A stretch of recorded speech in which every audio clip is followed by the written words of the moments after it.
Summer holidays வந்தாச்சு, நம்ம GT Holidays வந்தாச்சு. GT Holidays, South India's #1 travel brand. மார்க்கெட்லயே கம்மி சேதாரத்துல இன்னும் 1% தள்ளுபடி கொடுப்போம். ஓகே, வைரநக கேரட்டுக்கு 5000 தள்ளுபடி கொடுப்போம். தள்ளுபடி திருவிழா. தமிழ்நாட்டின் பல்வேறு மாவட்டங்களில் பல்லாயிரக்கணக்கான வடமாநில தொழிலாளர்கள் பணியாற்றி வருகின்றனர். குறிப்பாக திருப்பூரை மையம் கொண்ட வடமாநில தொழிலாளர்கள் உத்தரப்பிரதேசம், பீகார், ஒடிசா உள்ளிட்ட மாநிலங்களில் இருந்து தங்களுடைய குடும்பத்துடன் வந்து பணியாற்றி வருகின்றனர். இதனிடையே திருப்பூர் மாவட்டம் அவினாசியில் உள்ள தெக்கலூர் கிராமத்தில் தனியார் நிறுவனம் ஒன்று செயல்பட்டு வருகிறது.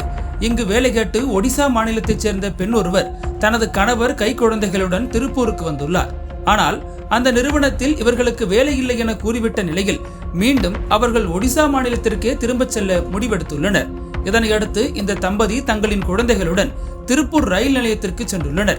அவர்கள் ரயிலுக்காக நீண்ட நேரம் காத்திருந்த நிலையில் அங்கு வந்த பீகார் மாநிலத்தைச் சேர்ந்த நதீம், டானிஷ், முர்ஷித் ஆகியோர் அவர்களுடன் பேசி அறிமுகமாகி உள்ளனர். அப்போது தாங்கள் வேலை செய்யும் பனியன் நிறுவனத்தில் வேலை வாங்கி தருவதாக கூறி அவர்களை மீண்டும் அவினாசி பகுதிக்கு அழைத்துச் சென்றதாக கூறப்படுகிறது. அன்றைய தினம் இரவு நேரம் ஆகிவிட்டதால் லட்சுமி நகரில் அவர்கள் தங்கியிருந்த அறையில் அந்த தம்பதியை தங்க வைத்துள்ளனர். இரவு நேரத்தில் அனைவரும் தூங்கிக் கொண்டிருந்த போது திடீரென தங்களுடைய கொடூர திட்டத்தை வெளிப்படுத்திய 3 பேர் கொண்ட அந்த கும்பல் அந்த தம்பதியை கத்தி முனையில் மிரட்டியுள்ளது. அவர்கள் போட்ட திட்டப்படி கணவரை சரமாரியாக தாக்கி கட்டி போட்டு அவரது கண்முன்னே மனைவியை கூட்டு பாலியல் வன்கொடுமை செய்துள்ளது. பின்னர் இந்த சம்பவம் குறித்து வெளியே கூறினால் உங்களை கொலை செய்து விடுவோம் எனவும் அந்த கும்பல் மிரட்டியுள்ளது. ஒரு வழியாக அங்கிருந்து தப்பித்து வெளியே வந்த தம்பதி தங்களுக்கு நேர்ந்த கொடுமை குறித்து திருப்பூர் வடக்கு காவல் நிலையத்தில் புகார் அளித்துள்ளனர்.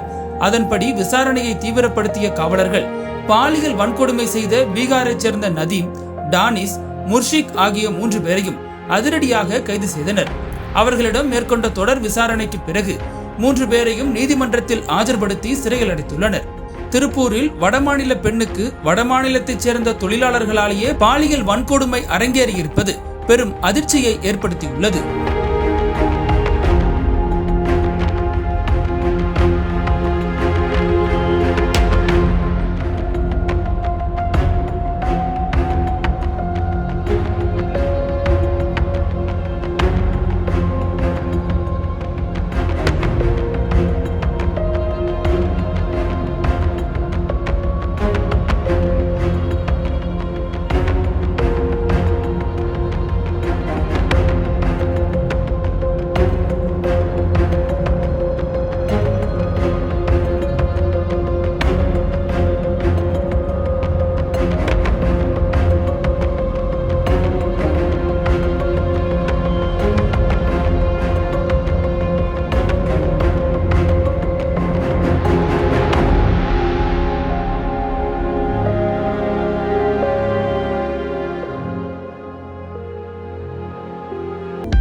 அனல் பறக்கும் செய்திகளை அப்டேட் செய்து கொள்ள நக்கீரன் களத்தை இப்பவே சப்ஸ்கிரைப் பண்ணுங்க.